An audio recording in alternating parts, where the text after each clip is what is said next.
हासिल मालूम होता है कि बारगाह रिसालत में नज़राने अक़ीदत पेश किया जाए। उसके लिए मैं दावत देता हूँ हाफिज़ अब्दुल्ला तय्यब को, वो तशरीफ़ लाएँ और नाते पाक चंद आसार पेश फरमाएँ। अस्सलामु अलैकुम वरहमतुल्लाहि वबरकातुहू।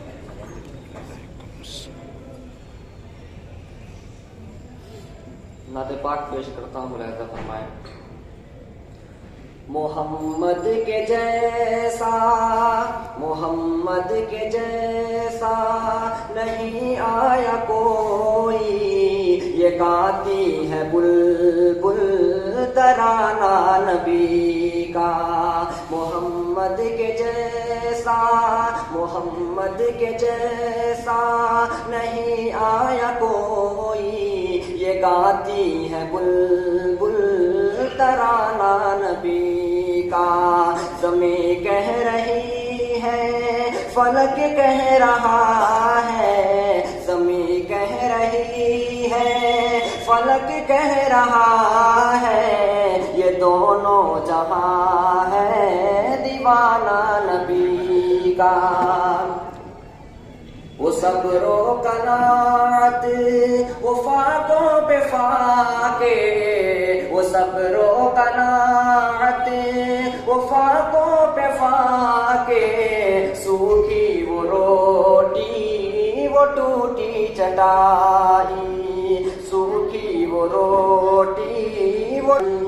जहाँ भूख और प्यास, जहाँ भूख और प्यास भी हार जाए, जहाँ भूख और प्यास भी हार जाए, था ऐसा ही घर और घराना नबी का। मोहम्मद के जैसा नहीं आया कोई, ये गाती है बुलबुल तराना नबी का। इमाम रुसुल खातिमुल अंबिया है, खातिमुल अंबिया है, वो खैरुल वरा है, हबीबे खुदा है।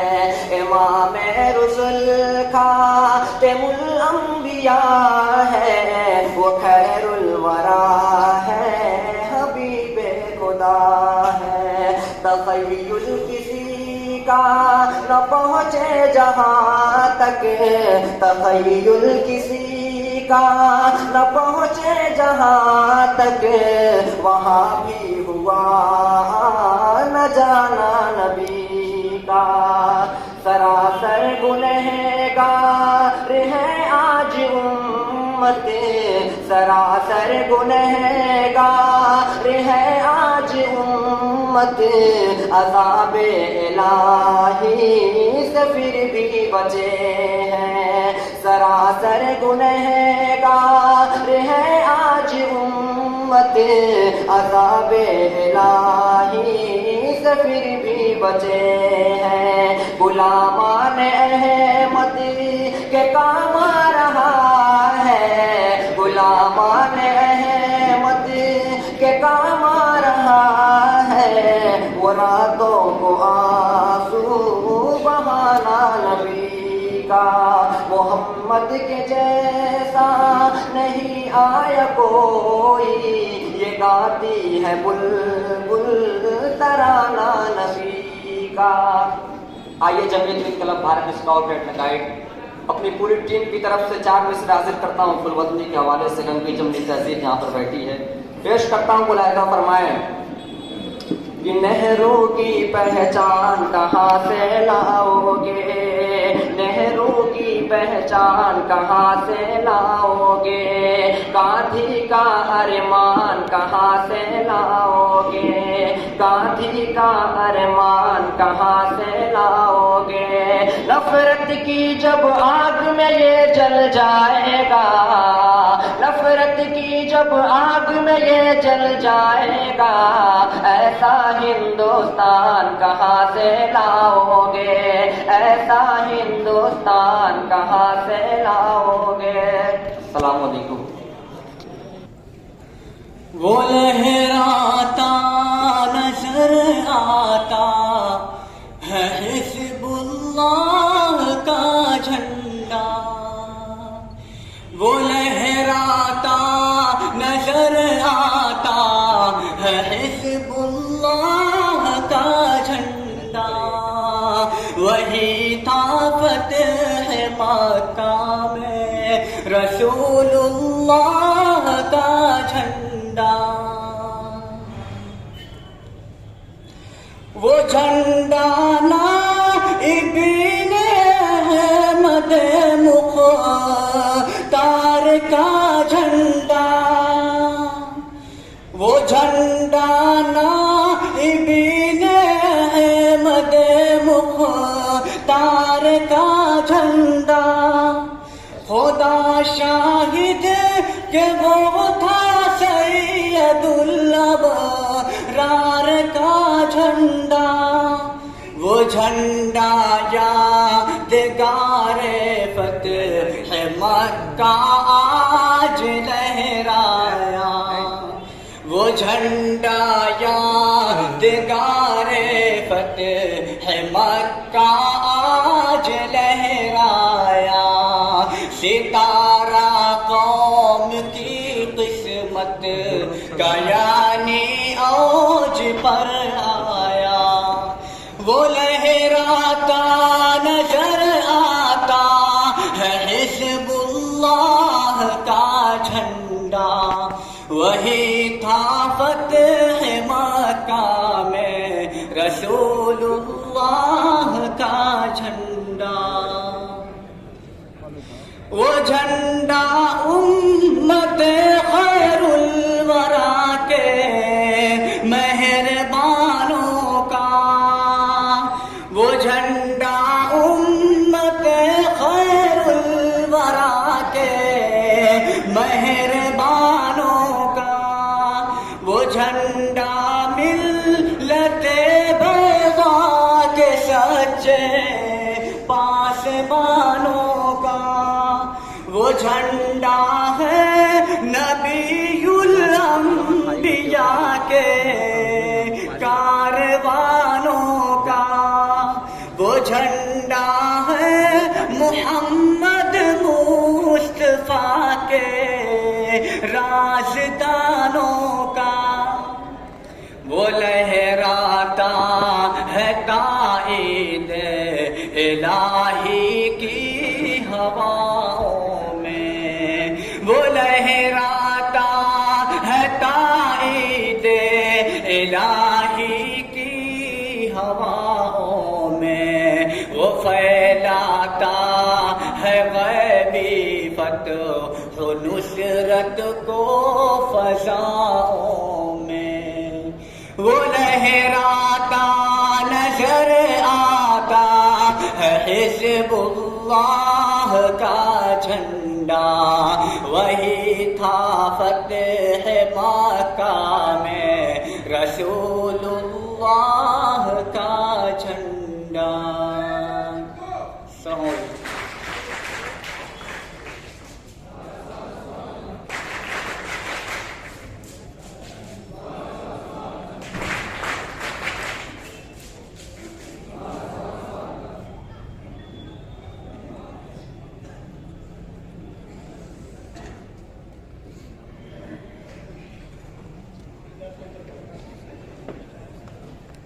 की अहम इजलास है। ये जमीयत उलमा हिंद के बैनर तले मुख्तलिफ मज़ाहिब के लोग आज इकट्ठा हैं। इंशाअल्लाह उन हजरात की बातें भी आप हजरात के सामने पेश होंगी।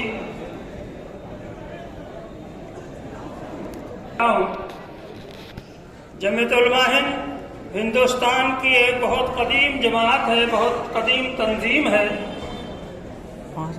1919 में इसका क़याम हुआ, जब हिंदुस्तान में अंग्रेज काबिज थे और हिंदुस्तान गुलामी की जंजीर में बंधा हुआ था। तो हमारे उलमा ने, हमारे बड़ों ने इस मुल्क की आज़ादी के लिए सबसे पहले आवाज बुलंद की। फिर बाद में धीरे धीरे बिरादराने वतन भी साथ हुए और मिलजुल कर इस मुल्क को आज़ाद कराया गया। जमीयत उलमा हिंद ने, हमारे उलमा ने जब अंग्रेज हुकूमत से बगावत की और आज़ादी का बेगुल बजाया, उस वक्त काबुल के अंदर जिला वतन हुकूमत कायम की, जिसका सदर राजा महेंद्र प्रताप सिंह को बनाया। इसका मकसद ये था कि हमारा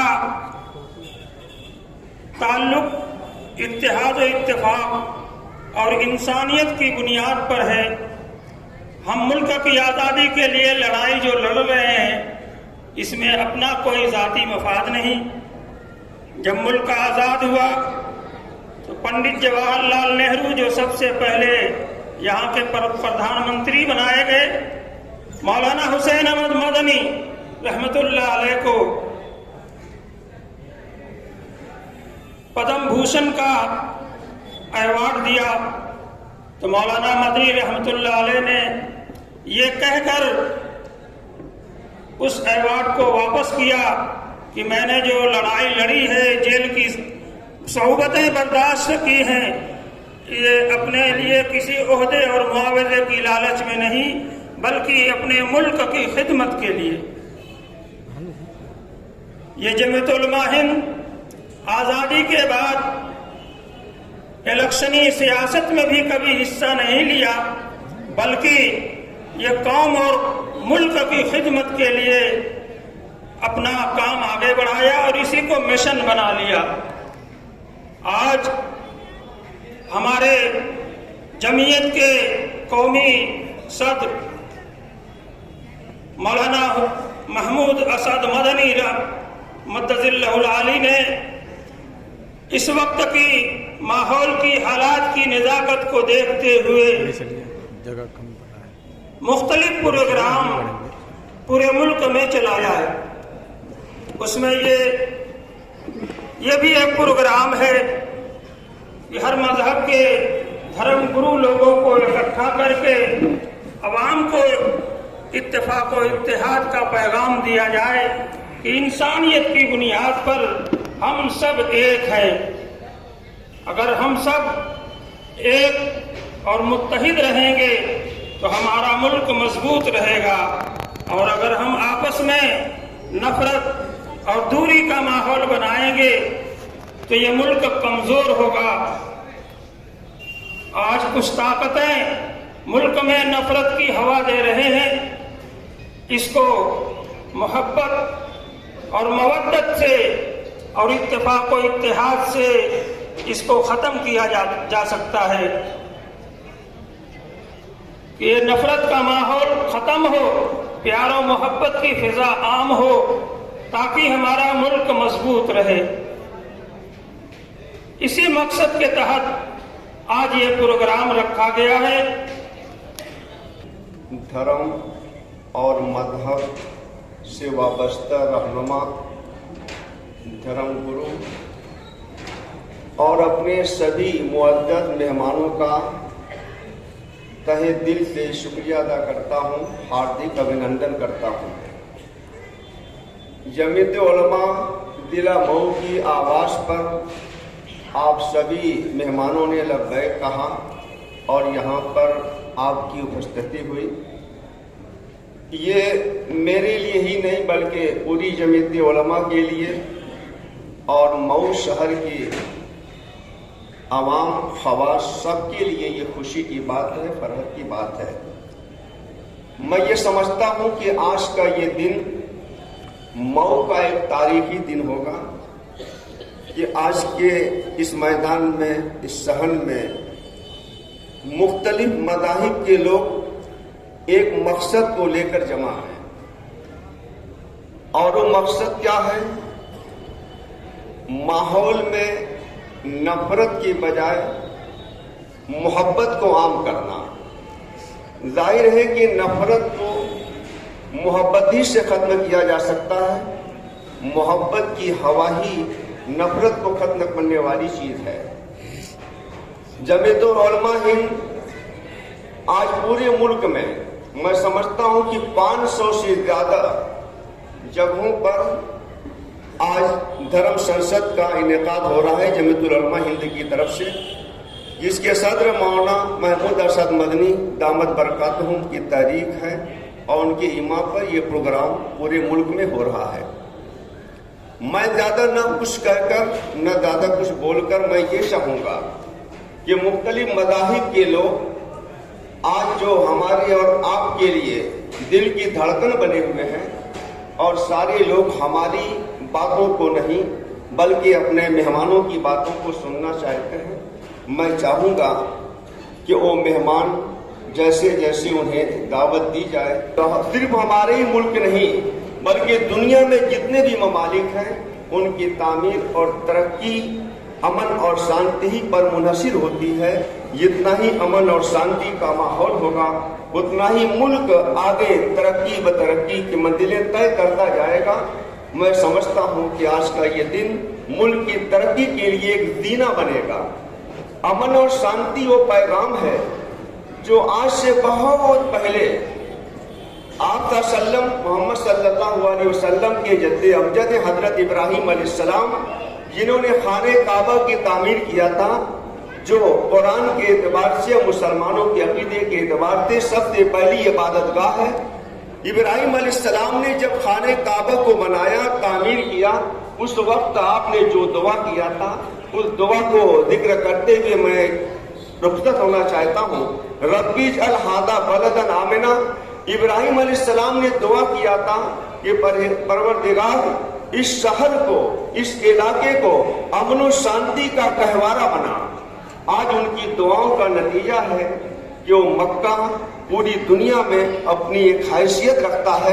हम और आप भी ये दुआ करते रहें कि हमारा मुल्क भी अमन और शांति का गहवारा बना रहे और मुल्क में नफरत के बजाय मोहब्बत आम हो। इसी मकसद के तहत आज का ये प्रोग्राम मुनक्किद किया गया है। मैं गुजारिश करूंगा समाज सेवक अरविंद मूर्ति जी से कि वो माइक पे तशरीफ लाएं और आए हुए मेहमानों का प्रोग्राम आप ही की निजामत में आगे बढ़े। मैं आपसे गुजारिश करूंगा कि माइक पे तशरीफ लाएं। शुक्रिया। आज की इस सद्भावना संसद के सदर साहब, मुझे ये हिदायत दी गई है कि जो थोड़ा बाहर से, जिनको आप बहुत सारे लोगों को इस शहर के लोग पहचानते हैं, लेकिन हमारे बीच जो दुनिया के स्तर पे ब्रह्म कुमारी, उनका अंतर्राष्ट्रीय मुख्यालय माउंट आबू में है और अपने शहर में भी है, हमारी बहनें आई हैं, बिमला बहन जी हैं, कामता यादव जी हैं हमारे बीच, जो इंटरनेशनल मेडिटेशन सोसाइटी के मेंबर हैं यहाँ, और काफ़ी बड़े पैमाने पे उन्होंने काम मेडिटेशन को लेके किया है। हमारे साथ भंते भिक्षु पंडितानंद जी हैं, जो अखिल भारतीय भिक्षु संघ के सर्वोच्च पदाधिकारी हैं। हमारे साथ जयप्रकाश धूमकेतु जी हैं, जो यहाँ डिग्री कॉलेज के भूगोल के अध्यापक रहे, लेकिन वो इल्म और दानिश्वरी की दुनिया में उनका बड़ा नाम है। उन्होंने कई किताबें लिखी हैं और एक रिसाला निकालते हैं, अभिनव कदम, और बड़े पैमाने पर उन्होंने नुक्कड़ नाटक साहित्यकार के रूप में इस देश में एक बड़ी शख्सियत है, जो हमारे शहर के हैं। हमारे बीच जो है फादर हरेंद्र कुमार भैया जी हैं, जो गाजीपुर से चल के आए हैं। हमारे बीच साथी अभिषेक मिश्रा जी हैं, जो वकील भी हैं और समाज में बहुत सारे काम करते रहते हैं, कंपोजिट कल्चर के लिए, सद्भावना के लिए। हमारे साथी भूपेंद्र वीर जी है, जो आप देखते हैं गाजीपुर भेटी तिराहे पे बाबा साहब अम्बेडकर की प्रतिमा है, और ये बड़े पैमाने पर ये लोग समुदायों के बीच एकता के लिए काम करते हैं। हमारे बीच आदरणीय फादर आर.के. मसीह साहब हैं।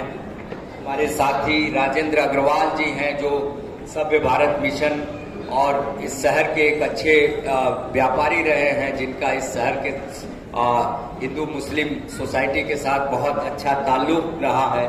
हमारे साथी जितेंद्र जी हैं, जो आज ब्रह्म कुमारी के साथ जुड़े हुए हैं और पेशे से इंजीनियर हैं, और भी बहुत सारे साथी यहाँ हैं। अब उनके बारे में मुझे बताने की ज़रूरत नहीं है कि यहाँ सालिम भाई जैसे और तैयब साहब जैसे जो नगर के चेयरमैन हैं, या अल्ताफ भाई जैसे लोग बैठे हैं, तो अब उनके बारे में ये शहर और ये इलाका पूरी तरीके से वाकिफ है। सुभान साहब, जो हम लोगों के बड़े ही अच्छे शागिर्द हैं, जो बहुत सारी चीज़ों पे इस शहर की और चीज़ों पे बताते रहते हैं। तो इतनी चीज़ें मुझे कहनी थी, बाकी आगे हमारे आज के संचालक साहब इस पूरे प्रोग्राम को संचालित करेंगे। शुक्रिया। अरशद भाई भी आ गए यहाँ बीच में, मेरी निगाहें उन तक नहीं गई। तो साथियों, आज जिस बात के लिए हम लोग यहाँ इकट्ठा हुए, और आज का उन्माद और शुरू में जमीयत के बारे में जो बातें हुई, मुझे लगता है कि ये वक्त का तकाजा है कि हमें इस बात को, जिस रेशमी रुमाल तहरीक की बात हम लोग किताबों में पढ़ते हैं, ये सही है कि जिस पैमाने पर इस देश में वो जमीयत के लोग रहे हों न रहे हों, उलेमा इकराम ने जिस इस मुल्क के और 1857 के गदर के तो मास्टरमाइंड कहे जाते थे अहमद साहब, इस मुल्क में कम से कम जो अंग्रेजों की लड़ाई का जो इतिहास है, अंग्रेजों को यहाँ से बेदखल करने का, ब्रितानी हुकूमत को इस मुल्क से बाहर करने का जो इतिहास है, उसमें अगर हिंदू मुस्लिम एकता न होती 1857 के गदर में, तो हमें नहीं लगता हम लोग जितना पढ़े लिखे हैं। तो मैं अब साथियों से चाहूंगा कि वो बातचीत करें, और इस उन्वान को जो आज का सब्जेक्ट है, मुझे लगता है कि अगर हमारे गुरुजी हमारी इस पेशगी को लें और वो एक अच्छी बातचीत से शुरुआत करें। आदरणीय जयप्रकाश धूमकेतु जी जो एक बड़े दानिश्वर हैं, साहित्यकार हैं, और उम्र के ऐसे पड़ाव पर वो जिंदगी में आज भी जोखिम उठाते हैं। जब कोई इस देश का एक बड़ा ओहदे वाला जी को दावत देता हूं कि आज की सद्भावना संसद को आप खिताब करें। आदरणीय जयप्रकाश धूमकेतु जी। छोटा है, बातें बड़ी हैं, इसलिए बिना नाम गिनाए सद्भावना संसद में मंचस्थ सभी समादरणीय, सभी धर्मों के प्रतिनिधि, आगे बैठे हुए तमाम शहर के लोग, और सबसे बड़ी बधाई दूंगा सड़क से लेकर मंच तक वॉलेंटियर की भूमिका में खड़े नौजवान साथी जो इस प्रोग्राम को व्यवस्थित करने में लगे, और पीछे खड़े तमाम युवा पीढ़ी के लोग रहे। सियासत तिजारत का बाना पहनकर तिजारत कर रही है। किसी राजनीतिक पार्टी का मैं नाम नहीं लूंगा, जो पूरा माहौल भारत का है। हमने देखा है इसी खीरीबाग के मैदान में कम से कम 2500 बार नुक्कड़ नाटक की टीम लेकर मैं आया करता था, और खैरुल बसर अंसारी साहब घर से निकलकर आकर बैठ जाते थे। जो गंगा जमनी तहजीब है, जो भाईचारा है, उस गुलदस्ते की हिफाजत हम करेंगे। लेकिन अकेले किसी का बस का नहीं है। इसकी हिफाजत के लिए सबसे पहले मैं इस नौजवान पीढ़ी से आह्वान करूंगा जो पढ़ लिख कर तैयार हो रही है, जिनके बाहों में ऊर्जा है, ताकत है, और सच और झूठ को जो समझते हैं, उनको ज्यादा मुस्तैदी के साथ इस सवाल पर आगे आना होगा। बाकी हम सभी आपके साथ हैं। उम्र की ढलान पर होते हुए भी जब कभी मौका मिलेगा भाईचारा की सुरक्षा के लिए, अमन चैन की स्थापना के लिए, हम आपके कदम से कदम मिलाकर चलने के लिए हाजिर होंगे।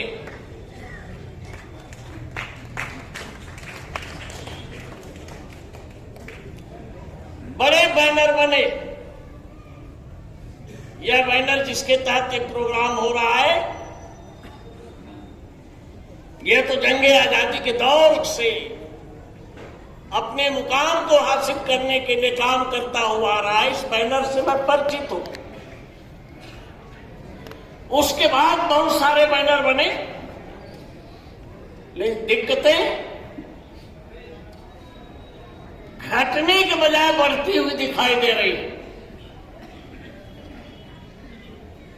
चीजें सही रास्ते पर नहीं आ रही हैं, क्योंकि जिस दिन सही रास्ते पर चीजें आ जाएंगी, हिंदुस्तान का नौजवान अपनी ऊर्जा का इस्तेमाल करते हुए नफरत की खाई को पाटने के लिए उतर पड़ेगा, तो निश्चित है कि नफरत की खाई पटेगी। यह लड़ाई राम और रावण के बीच की लड़ाई है। यह लड़ाई इब्लीस और फरिश्ते के बीच की है। इब्लीस लगातार ताकतवर होता जा रहा है। फरिश्ते अपने को कमजोर महसूस कर रहे हैं। कमजोर महसूस करना छोड़ दीजिए और आप पूरी तैयारी के साथ एकजुट होकर के फरिश्ते के कारवां को लंबा कीजिए। इब्लीस की फौज अपने आप कहीं समुद्र में खो जाएगी। इन्हीं शब्दों के साथ इस सद्भावना संसद के प्रोग्राम को आयोजित करने के लिए इस संस्था के लोग, जो शहर के लोग आए हुए हैं, जो मंच पर बैठे हुए हैं, उन सबके प्रति आभार व्यक्त करते हुए अपनी बात समाप्त करता हूं।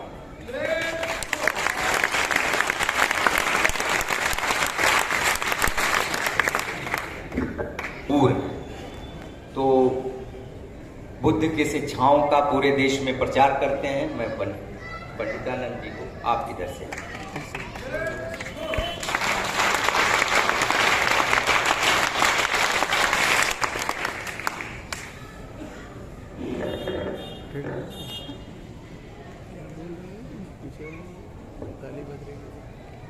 बंदामि चेत्यं सत्वं सत्थाने प्रतिष्ठितं शारीरिक धातु महाबोधि बुद्ध रूपं सकलं सदा।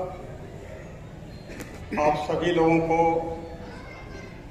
मेरे तरफ से यथोचित प्रणाम नमस्कार। सत्थाने प्रतिष्ठितं शारीरिक धातु महाबोधि बुद्ध रूपं सकलं सदा। बुद्ध के जो अस्थि सम्राट अशोक ने 84,000 जगहों पर स्थापित किया, उन सभी अस्थियों को मैं नमन करता हूँ, प्रणाम करता हूँ और उससे आशीर्वाद लेता हूँ। यही मैंने बोला। आज आप सबको देख करके मुझे बहुत खुशी हो रही है। हजारों साल से बहुत सारे अत्याचार होते आए, बीच में लोग आए और इस देश को गुलाम बनाया। कर्मबद्ध उधर नहीं जाना चाहता, फिर भी 1200 वर्ष देश गुलाम होने के बाद भी आजाद हो गया। चलते रहा। इसी धरती पर डॉक्टर अंबेडकर नाम का एक व्यक्ति पैदा हुआ और बड़ी तसीहा से, बड़ी परेशानी से स्कूल से बाहर रह करके पढ़े। स्कूल में घुसने नहीं दिया गया, ये व्यवस्था थी। और थोड़ा होश हुआ तो उन्होंने कहा, अगर मुझे मौका मिला तो इस व्यवस्था को उखाड़ फेंकेंगे। जब डॉक्टर अंबेडकर बाहर से पढ़ के आए, इस देश की कुरीतियों से बहुत काफी उन्हें ज्ञान था, लड़ाई लड़ा। डॉक्टर अंबेडकर को भंडारा जिले से चुनाव लड़ाया गया और 3 कंपनियां लगकर डॉक्टर अंबेडकर को हराई। आप सभी पढ़े लिखे लोग हैं, जान रहे हैं। डॉक्टर अंबेडकर अपने कमरे पर आकर के और सर पकड़ करके कुछ रोए भी, सोचे कि अगर मैं नहीं गया देश की पंचायत में तो क्या होगा। जोगेंद्र मंडल ने खबर किया, कहा कि आप आइए बंगाल की धरती आपको जरूर चुनेगी। डॉक्टर अंबेडकर मना किया, फिर भी उन्होंने तार से कहा, तार भेज करके। तो ये समाज पूरी ताकत झोंक दिया और मुस्लिम लीग सीट से वहां के प्रत्याशी को हटा करके डॉक्टर अंबेडकर को चुनाव लड़ाया और लड़ा करके वहां से बड़े पैमाने पर चुनाव लड़ा करके भेजा और तब जाकर के डॉक्टर अंबेडकर कानून मंत्री बने और कुछ काम किया। इसलिए मैं इस समाज को मैं बहुत बहुत धन्यवाद करता हूँ। आप हमने सुना है ये समाज अकलियत के लोग हैं, अकल से काम करते हैं, और मुसलमान नाम है तो मुझे लगता है मुसलम ईमान भी है। लेकिन जो लोग मुसलम ईमान नहीं पसंद करते, जो अकल से काम नहीं करते, अकल से काम नहीं लेते, वो तो इधर उधर की बात करेंगे। सावधान रहना है। आज इसकी ये सद्भाव की, आज जो कार्यक्रम है सद्भाव बनाने का है, तो जब तक कोई बर्तन उसमें गंदी चीज रहेगी, आप चाहेंगे कि कोई अच्छी चीज रख करके सुरक्षित हो जाए, ऐसा नहीं, ऐसा हो ही नहीं सकता। 25 दिसंबर 1927 को डॉक्टर अंबेडकर ने गुलामी की पोथी को जलाया था और जला के खाक कर दिया, कहा कि अब देश में गुलामी की पोथियां नहीं रहेंगी।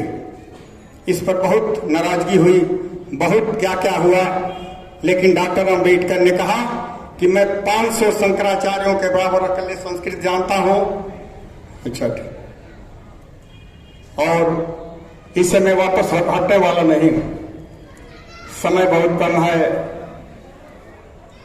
सद्भावना अगर बनाना है तो आप अपने कर्मों को देखना पड़ेगा कि मैं क्या कर रहा हूं और सामने वाला क्या कर रहा है, उस पर भी विचार करना पड़ेगा। मुझे क्या करना चाहिए, इस पर भी बहुत सावधानी बरतनी पड़ेगी। मुझे क्या नहीं करना चाहिए, इस पर भी सावधानी बरतनी पड़ेगी। अगर आप ऐसा करते हैं तो निश्चित रूप से आप अपने संविधान को बचा पाएंगे। अगर आप संविधान को नहीं बचा पाए, ये जो आजादी है, मुश्किल में डालने वाले लोग परेशान हैं, चक्कर में हैं, तो इस आजादी को बचाने के लिए आपको अपने खून का एक एक कतरा देना होगा। मैं आपसे अपील करता हूं, और उन्हें भी बताना होगा। उनके साथ कोई अत्याचार, आपके साथ कोई अत्याचार करता है तो आपको उसके साथ अत्याचार नहीं करना है, क्योंकि वो मूर्ख है, नहीं जानता इंसानियत क्या चीज है, नहीं जानता। मूर्खी ऐसा करते हैं तो मूर्ख है। एक बार बाबा साहब अम्बेडकर से लोगों ने पूछा कि आपके साथ तो बहुत अत्याचार हुआ, आप उनको कुछ नहीं कहते हैं, तो डॉक्टर अंबेडकर ने कहा था कि मूर्खों के पीछे नहीं पड़ना चाहिए, अच्छी दिशा अगर हो सके तो दिखाना चाहिए। हो सकेगा उनका भी दिमाग काम करेगा तो अच्छे रास्ते पर चल पड़ेंगे। तो हमें मूर्खता नहीं करनी है, हमें अच्छे विचार से आगे बढ़ना है और बढ़ करके इस देश को बचाना है, संविधान को बचाना है। संविधान बचा रहेगा तभी संभावना एक दूसरे के बीच में रहेगी, वरना कुचलने वाले लोग कुचल देंगे। समय बहुत कम है, बातें तो बहुत हैं, लेकिन इतना मैं जरूर कहना चाहूंगा, आप जात मत देखिए, धर्म मत देखिए, मजहब मत देखिए, ये वो मत देखिए। आप सिर्फ ये देखिए कि अगर भारतीय हैं, इस देश के वासी हैं, तो इस देश के वासी हम एक दूसरे सगे भाई हैं, इस तरह का व्यवहार करेंगे, देश बचेगा, संविधान बचेगा। और आपकी जो संविधान में चीजें निहित हैं पूर्ण रूप से आपको मुहैया हो जाएगी। इन्हीं शब्दों के साथ अपनी वाणी पर विराम देता हूं। धन्यवाद।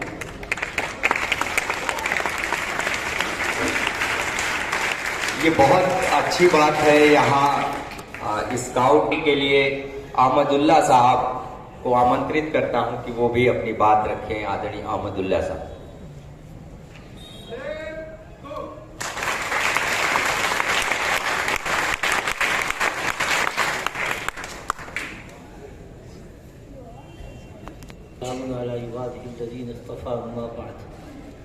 दोस्तों और बुजुर्गों और हमारे मेहमानों, ये लंबी तकरीर का मौका नहीं है। बात सिर्फ इतनी है कि हिंदुस्तान में इस वक्त नफरतों की आग लगी हुई है और जमीयतुल उलमा हिंद को इसकी बहुत फिक्र है और सबको होना चाहिए। मैं समझता हूँ कि हर जी शऊर, हर समझदार इसकी फिक्र रखता है, चाहे वो मुस्लिम हो, नॉन मुस्लिम हो, किसी मजहब का हो। सबके दिल में दर्द हो रहा है इस वक्त के हिंदुस्तान में क्या हो रहा है और नफरत की आग कौन लगा रहा है। हम सबको चाहिए, छोटे से लेके बड़े तक, नौजवानों से लेके बड़े बूढ़ों तक, इस फिक्र का को ओढ़ना बिछौना बनावे और जो मेहनत जमीयत उलमा की तरफ से हो रही है उसका पूरा पूरा साथ दें ताकि हिंदुस्तान में अमन व अमान का माहौल बनाया जा सके। हमारा मजहब खास तौर से और भी सभी मजहब के लोग एक ही बात कहा करते हैं कि नफरत नहीं होनी चाहिए, इंसानियत के नाते एक दूसरे से मोहब्बत होनी चाहिए। हमारे पास नमूना है हुजूर पाक सरवर कौनैन जनाब मोहम्मद रसूलुल्लाह सल्लल्लाहु अलैहि वसल्लम का। आपने तमाम बड़े बड़े लोगों से जो दुश्मनी करते थे उनको भी दुआएं किया करते थे, उसके भी दुआएं करते थे। अगर कहीं लड़ाई में गिरफ्तार भी हो गए इतना अच्छा अखलाक पेश करते थे कि वो बेचारा सोचता था कि है कौन, किसके पास मैं आया हुआ हूँ। कुल दुश्मनी निकाल के आपके करीब जब हुआ है तो समझा कि ये तो खाली अमन व अमान का पैगाम देते हैं, एक नंबर के अखलाक वाले हैं और गरीबों की मदद करते हैं, मिस्किनों की मदद करते हैं। लिहाजा एक बात सुना के मैं बात खत्म करता हूँ। पहली मर्तबा जब आपको नबूवत मिली थी और हाँफते कांपते अल्लाह के नबी सल्लल्लाहु अलैहि वसल्लम तशरीफ लाए थे और खदीजा रज़ियल्लाहु अन्हा के यहाँ, तो उन्होंने कहा कि लगता है कि मैं हलाक हो जाऊंगा। खदीजा रज़ियल्लाहु अन्हा ने कहा जो आपकी पहली बीवी थी, कल्ला हो नहीं सकता है कि आप हलाक हो जाएं, इन्नका लतसिलुर रहीम, आप सिला रहमी करते हैं, जितने रिश्तेदार हैं सबका बड़ा ख्याल रखते हैं, व तस्दुकुल हदीस और बात सच्ची बोलते हैं आप, व तक़री ज़ईफ़ और मेहमानों की मेहमान नवाजी आप किया करते हैं। लिहाजा और अब वो तोईन वाला नवाए बिलहक और जितनी भी मुसीबतें परेशानियां आया करती हैं उनमें आप सबका साथ दिया करते हैं, तो ऐसे आदमी को अल्लाह ताला हलाक करेंगे सवाल ही नहीं पैदा होता है। इसलिए दोस्तों बुजुर्गों, पानी सर से ऊंचा चला गया है और हद से मामला बढ़ गया है। इस वास्ते हर जमाने में आले फिक्र ने इसका ख्याल रखा है। आज के जमाने में अल्हम्दुलिल्लाह पूरे हिंदुस्तान में जमीयत उलमा ने ये प्रोग्राम रखा है। भाई बताया ना मुझे इफ्तिखार साहब ने कि कम से कम 500 जगहों में ये हो रहा है। हिंदुस्तान में एक हवा चला दो ऐसी कि नफरत करने वाले से लोग नफरत करना शुरू कर दें और मोहब्बत हम आहंगी के साथ हम अपना वक्त गुजारे, मेहनत जारी रखें। इंशाअल्लाह उसके लिए हो सकता है कुछ मुसीबतें आए, कुछ परेशानियां आए, आप सबको झेलने के लिए तैयार रखिए, वह तैयार रहिए। वह आखिर दावाना अल्हम्दुलिल्लाह। बहुत शुक्रिया, आपने खुद ही समय का बहुत ख्याल किया। दोस्तों, सारी दुनिया में मोहब्बत है बहुत, अजनबी पेड़ों के साए में मोहब्बत है बहुत। ये पेड़ यही इंसानियत है कि अजनबी पेड़ों के साए में मोहब्बत है बहुत। दफन कर दो नफरत को साथ संदूकों में भर के, आज इंसान को मोहब्बत की जरूरत है बहुत। सवाल यही आके खड़ा हुआ है कि ये सारी कोशिशें, ये सारे अच्छे लोग, वो चंद मुट्ठी भर लोग जिस तरीके से आज दिमागों को इतना ज्यादा, को आमंत्रित करता हूं कि वो आए और अपना संदेश आज की इस सद्भावना संसद को दें। आदरणीय भैया जी, और आप खुद समय का ध्यान रखेंगे।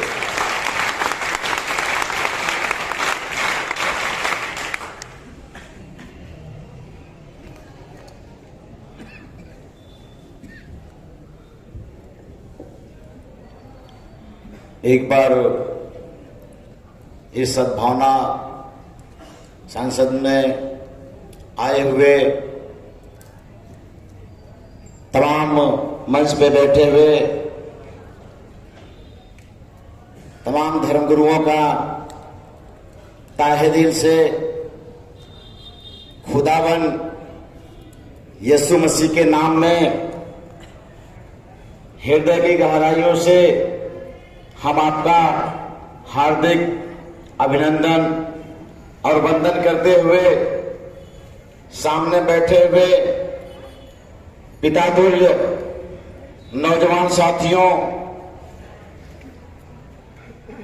एक जो मौका मिला है गाजीपुर से चल करके मुझे आने का, हम धन्यवादित है इस कार्यक्रम के आयोजन कर्ता जी का, विशेषकर फादर आर.के. मसीह जी का, जो आपने एक बार आने का मौका दिया और वंदन करने का काम करते हैं। अपनी बात को कहने से पहले समय को देखते हुए हमारे बहुत सारे धर्मगुरुओं या बहुत सारे लोगों ने अपनी बातों को रखा, लेकिन सच में देखा जा, एक शेर के माध्यम से मैं अपनी बातों को रखूंगा समय को देखते हुए। सोच को बदल दो, सितारे बदल जाएंगे। सोच को बदल दो, सितारे बदल जाएंगे। नजर को बदल दो, नजारे बदल जाएंगे। कश्ती बदलने से कुछ नहीं होगा हासिल, किश्ती बदलने से कुछ नहीं होगा हासिल। दोस्तों, धारा को बदल दो तो किनारे बदल जाएंगे, किनारे बदल जाएंगे, किनारे बदल जाएंगे। मेरे प्रियो, मैं मंच के माध्यम से आपको बताना चाहता हूं, सच में हमें एकता में आने की जरूरत है। हम किसी भी धर्म को मानने वाले हों, हम किसी भी जात से क्यों न आते हों, पर सबसे बड़ा एक धर्म है, जो हमारा सबसे बड़ा धर्म है, वो मानव धर्म है। उस धर्म को हम सबसे पहले सम्मान करने का काम करें।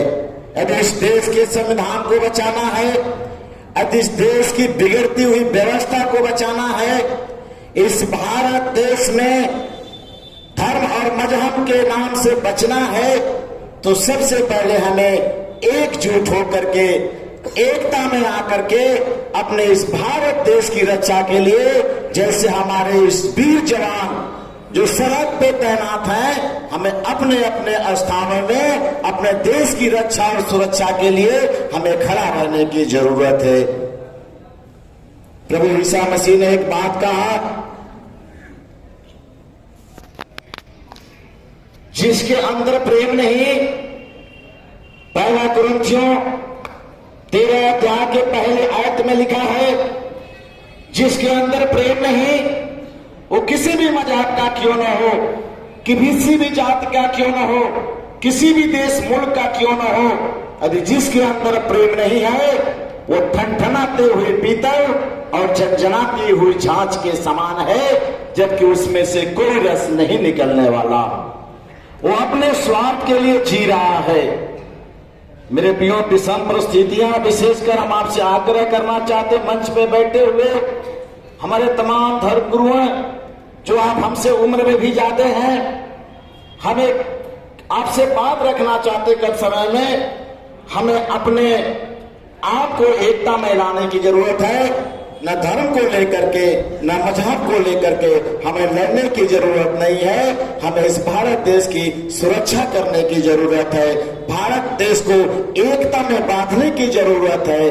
भारत देश को उस गुलामी से जैसे बचा लिया गया, लेकिन इब्लिस एक ऐसा चतुर व्यक्ति है जो बाइबल इस बात को प्रदर्शित करती है, जो इब्लिस है, जो हमेशा लड़ाई और झगड़ा, दंगा प्रसाद करने का काम करता है, उसके उस गुमान को हमें मिल करके चकनाचूर करके बता देना है, ये भारत देश हमारा है।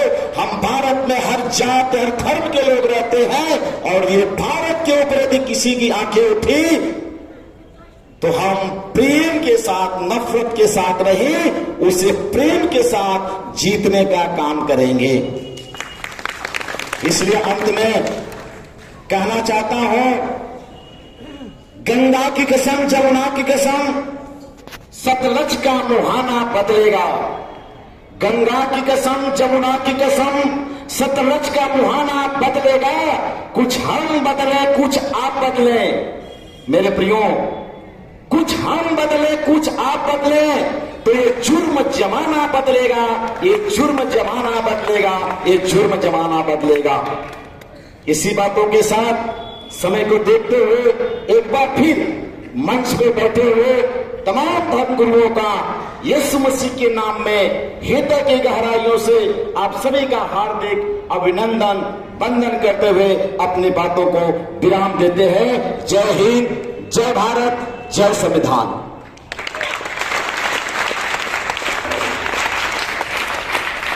बहुत शुक्रिया आपका भैया जी। मैं मौलाना अनवर रशीद साहब को चाहूँगा कि वो भी इस जलसे को खिताब करें।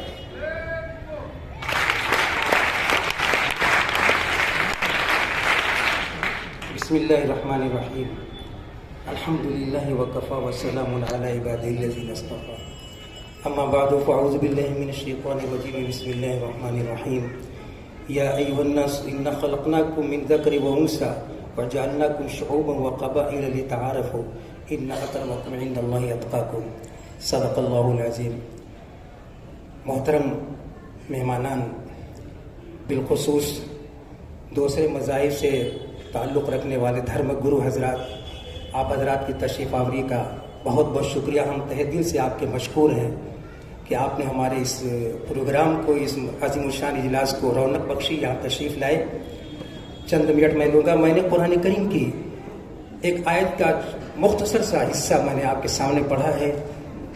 अल्लाह रब्बुल इज़्ज़त ने इस आयत के अंदर इस्लाम का जो पैगाम दिया है, इंसानियत के नाम ये पैगाम है कि फरमाया कि ऐ लोगों, हमने तुम सबको एक मर्द और एक औरत से पैदा किया और हमने तुमको मुख्तलिफ कौमों और ख़ानदानों में इसलिए तकसीम किया ताकि तुम एक दूसरे को पहचानो, एक दूसरे से तुम मुतारफ़ हो, एक दूसरे की पहचान हासिल करो। अल्लाह रब्बुल इज़्ज़त ने इस आयत करीमा के अंदर ये बता दिया कि सारी इंसानियत और सारे लोग आदम अलैहिस्सलाम के बेटे हैं। तुम सब एक बाप की औलाद हो, तुम सब एक दरख्त की शाखें हो और इसी तरह तुम सब एक गुलदस्ते के फूल हो। ये कुरान करीम ने बता दिया, वजाहत कर दी। और नबी अकरम सल्लल्लाहु अलैहि वसल्लम ने भी इसकी वजाहत की, अन्नासु कुल्लुहुम बनु आदम, सारे लोग बनी आदम अलैहिस्सलाम की औलाद है, बगैर किसी तफरीक के। सारे लोग, अरबी हो, अजमी हो, काला हो, गोरा हो, अमीर हो, गरीब हो, छोटा हो, बड़ा हो, सबके बारे में नबी अकरम सल्लल्लाहु अलैहि वसल्लम ने फरमा दिया कि तुम सब के सब आदम की औलाद हो। और दूसरा पैगाम जो दिया कुरान करीम ने इंसानियत के नाम, वो लक़द कररमना बनी आदम, हमने आदम की औलाद को इज्जत दी, बाइज्जत बनाया है। इसमें भी बगैर तफरीक के आदम की औलाद, न तो वो मुसलमान है न गैर मुस्लिम है, सबको एक तरह से फरमाया कि सब काबिल तकरीम है, लायक एहतराम है। नबी अकरम सल्लल्लाहु अलैहि वसल्लम ने इसका नमूना भी हमारे सामने पेश किया है। और यही वजह है कि आपने अपने जानी दुश्मन को, जो आपके खून के प्यासे रहते थे, मौका के तलाश में रहते थे कि नबी अकरम सल्लल्लाहु अलैहि वसल्लम को इज़ाएं पहुंचाए, तकलीफें पहुंचाए, उनकी कौम जिस नाम से उनको याद करती थी, अबू जहल का नाम सुना होगा, अबुल हकम अपनी कौम में मशहूर थे, फैसले वाले, फैसले के माहिर। नबी अकरम सल्लल्लाहु अलैहि वसल्लम ने कभी बदजुबानी नहीं की और उनको उसी लक़ब से उन्होंने भी याद किया, अबुल हकम आप भी कहा करते थे। अबू सुफियान के बारे में आता है, उस वक्त जब नबी अकरम सल्लल्लाहु अलैहि वसल्लम फतेह मक्का के मौके पे, अबू सुफियान अभी उस वक्त मुसलमान नहीं हुए थे। आप भी कोई मौका जाने नहीं देते, नबी अकरम सल्लल्लाहु अलैहि वसल्लम की अदावत और दुश्मनी में पेश रहते थे। ये तो वो मौका था, मक्का फतह हो रहा था, आप चाहते तो अपने दुश्मनों से इंतकाम ले लेते थे, लेकिन वो मौका था कि नबी अकरम सल्लल्लाहु अलैहि वसल्लम ने वो पैगाम दिया, ला तस्रीब अलैकुम अल-यौम, आज के दिन तुमसे कोई पासपुर्स नहीं है, तुमसे कोई मुआवजा नहीं दिया जाएगा, कोई बदला नहीं दिया जाएगा, तुम सब के सब आजाद हो। बल्कि आपने एक लफ्ज फरमाया, तारीख की किताबों में, हदीस की किताबों में महफूज है, मन दखल दार अबी सुफियान फहुवा आमीन, जो शख्स के अबू सुफियान के घर में दाखिल है।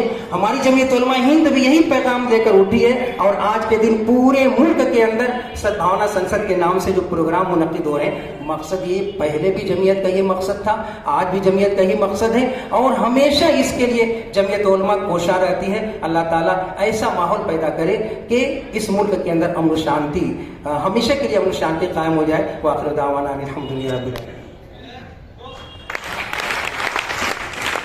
दोस्तों, जाबेर साला तेरे जहां में जंग है क्यों, नफरत है क्यों, ईश्वर अल्लाह तेरे जहां में जंग है क्यों, नफरत है क्यों, तेरा दिल तो इतना बड़ा है, इंसान का दिल तंग है क्यों। ये सारी जो बातें, जो कवायदे के साथ एक मुल्क में बेहतरी के लिए, भलाई के लिए काम करने के लिए राजेंद्र अग्रवाल जी को आमंत्रित करता हूं कि वो भी चंद शब्दों में अपनी बात करें। सर्वे भवन्तु सुखिनः, सर्वे सन्तु निरामयाः, सर्वे भद्राणि पश्यन्तु, मा कश्चित् दुःखभाग् भवेत्। सभी सुखी होवें, सभी रोग मुक्त हों, सभी मंगल घटनाओं के साक्षी बने और किसी को भी दुख का भागी न बनना पड़े। इसी भाव और कामना के साथ मैं राजेंद्र अग्रवाल सभ्य भारत मिशन की तरफ से यहाँ उपस्थित सभी खासोवान का वंदन और अभिनंदन करता हूँ। मैं अपनी बात, वक्त की पाबंदी तो ही है, लेकिन कहना बहुत कुछ है। मैं तो इतनी तैयारी से आया था, लेकिन बहरहाल एक बहुत जरूरी गाना मैं आप लोगों को सुनाऊंगा कि जिस आजाद करने के लिए हमारे पूर्वजों ने अपनी जिंदगी कुर्बान की है, उसकी हिफाजत हमको किस तरह से करनी है, इसके ऊपर किसी तरह की आंच नहीं आने देना है और उन अमर शहीदों को याद करते हुए और उनकी कुर्बानियों को और उनके बलिदान को और आगे बढ़ाने के लिए हम अपनी सारी ताकत लगा दें। इस दुनिया में जितने भी परेशानियां हैं वो सारे नफरत, सारी दुर्भावना, सारे बुराइयों के कारण हैं। जैसे हम बीमार पड़ते हैं, हम बीमार पड़ेंगे ही, लेकिन उसका इलाज होता है। उसी तरह नफरत का इलाज मोहब्बत है। नफरत होगी, बीमार आप पड़ते, तमाम लोगों में 100-200 डॉक्टर हैं, सब कह जाते हैं, लेकिन उनके इलाज से आप ठीक हो जाते हैं। उसी तरह नफरत तो समाज में है, नफरत रहेगी, लेकिन उसका इलाज मोहब्बत से करना है। यह हमको तैयार रहना पड़ेगा इसके लिए। दुर्भावना है समाज में, दुर्भावना का इलाज सद्भावना से करना है। जो सद्भावना संसद इसमें आज ये रखा गया है, सद्भावना संसद, उसके लिए हमको तैयार रहना है। हम इस दुनिया के मालिक नहीं हैं, यह बात हमको याद रखना है। हम मेहमान हैं। हम तालीमुद्दीन स्कूल में, मदरसे में मेहमान बन के आए हैं, तो हमारा ये फर्ज नहीं है कि हम इस मदरसे को गंदा करके जाएं। इसी तरह इस दुनिया में हम मेहमान हैं। एक न एक दिन हमको इस दुनिया से जाना पड़ेगा। अगर कोई मेहमान हमारे घर में आए और हमारे घर को गंदा कर दे तो हमको कैसा रहेगा? आप लोग हाथ उठा के बताइए। मैं कोई ज्ञानी नहीं हूं, मैं तो आप लोगों को अपने जिंदगी का तजुर्बा साझा करने आया हूं। जो मैंने सीखा है, जो देखा है, वो मैंने ये सीखा है, देखा है कि इस दुनिया में मोहब्बत से बढ़कर कुछ भी नहीं है। चाहे वो अमीर हो, गरीब हो, कहीं का हो, किसी मुल्क का हो, किसी पंथ को मानने वाला हो, किसी विचार को मानने वाला हो, मोहब्बत से बढ़कर कुछ नहीं है। और मैंने तो अपना जिंदगी ही, मैंने पैगाम मोहब्बत मैं लिखता हूँ अपने मिशन में, प्रेम संदेश यात्रा। मुझको इस मोहब्बत के पैगाम को घर घर में और जन जन तक पहुंचाना है। मैंने अपना जिंदगी का ये मिशन बना लिया है। और एक बात मैं और कहना चाहता हूँ, पुराने लोगों को जैसे हम लोग बैठ कर याद करना है, गांधी जी हो, अम्बेडकर साहब हो, नेहरू जी हो, शास्त्री, तमाम, एक दो को नहीं। मैं ऐसे ही डीएम साहब के यहाँ 15 अगस्त को बोल रहा था। मैं कहा आप लोग याद कीजिए, सुबह दोपहर शाम खाली पेट, भले पेट, बासी मुंह, लेकिन कब तक याद करते रहेंगे?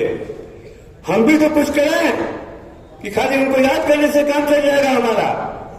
हमको करना है, जो कर के गए हैं उसको आगे बढ़ाना है।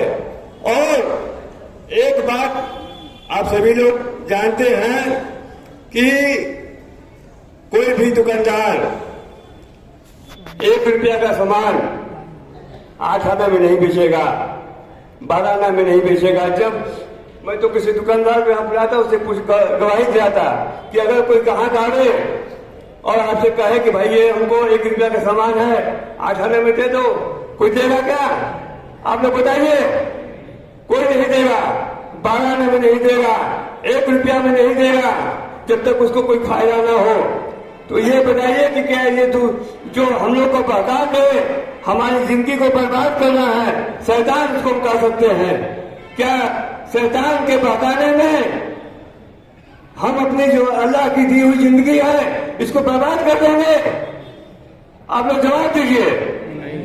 कभी नहीं करेंगे।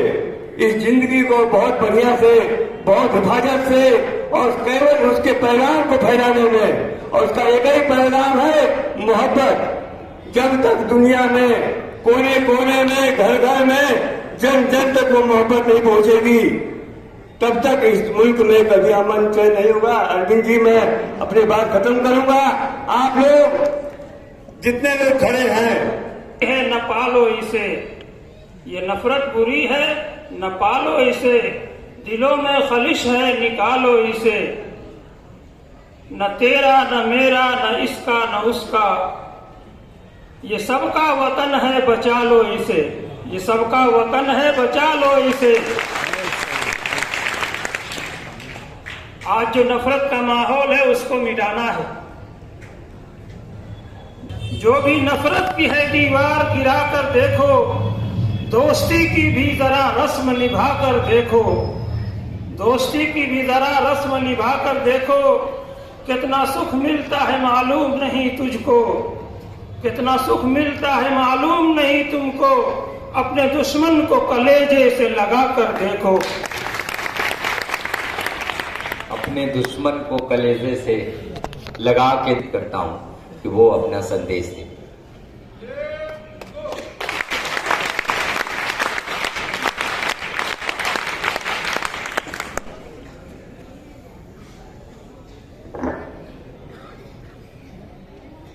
ओम शांति।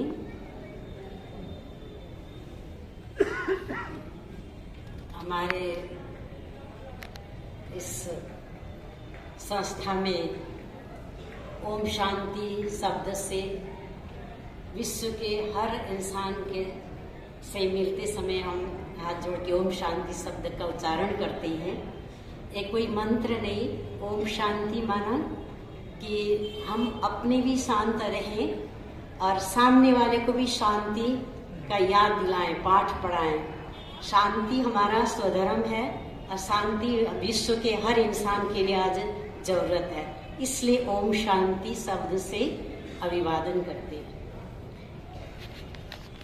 जगत नियंता परम पिता परमात्मा के या उस खुदा के प्यारे बंधु मंचासीन हमारे सभी वरिष्ठ अतिथिगण और सभा में उपस्थित इस नगर के, मऊ नगर के सभी हमारे प्यारे भाइयों, पिता तुल्य भाई और छोटे बच्चे भी दिखाई दे रहे हैं। तो मुझे आज बहुत ही हर्ष हो रहा है कि यहाँ आज के इस सद्भावना संसद कार्यक्रम में हम बहनों को भी आप सबने याद किया और हमें इस सेवा का मौका दिया। इसके लिए हम आप सबके बहुत बहुत शुक्रगुजार हैं, क्योंकि हम बहनों ने अपना संपूर्ण जीवन निस्वार्थ भाव से मात्र इसी सेवा के लिए दिया है, जो इस संस्था के माध्यम से, एक आध्यात्मिक संस्था है, इस संस्था के माध्यम से हम सभी की ये सेवाएं करते हैं। सेवा करने का एक चांस देना या चांस मिलना, ये हमारा आज परम सौभाग्य है। अभी हम कुछ देर से सुन रहे थे अपने देश को बचाने की, अपने संसद को बचाने की बात या भाईचारे की बात। ये बहुत अच्छा लगा और आगे भी आप लोग इस तरह के कार्यक्रम में जरूर हम बहनों को, आप अपनी छोटी बहन को जरूर याद करेंगे और हमें सेवा का मौका देंगे। अब आती है बात कि हर कोई, हम सब, चाहे किसी भी धर्म, जाति, उम्र के क्यों न हो, हम सभी चाहते हैं कि आपस में भाईचारा होना चाहिए। दिमागी तौर पर तो सबको ये ज्ञान है, दिमाग में तो है कि भाईचारा होना चाहिए, आपसी प्रेम होना चाहिए, दुश्मन को भी गले लगाना चाहिए, किसी से दुश्मनी नहीं करनी चाहिए। हम सब एक ही खुदा के बंदे या एक ही देश के नागरिक हैं, एक ही धरती के हम सब इंसान हैं, तो हमारे अंदर इंसानियत होनी चाहिए। तो हम एक बात हम उठाते हैं कि हम गले कैसे लगाएंगे, कब हम दुश्मन को गले लगा सकते।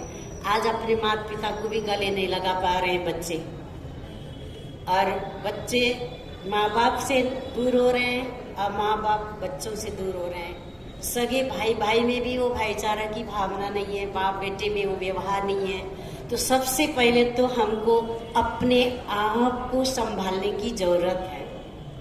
किस चीज से? बुराइयों से, नेगेटिव विचारों से अपने आप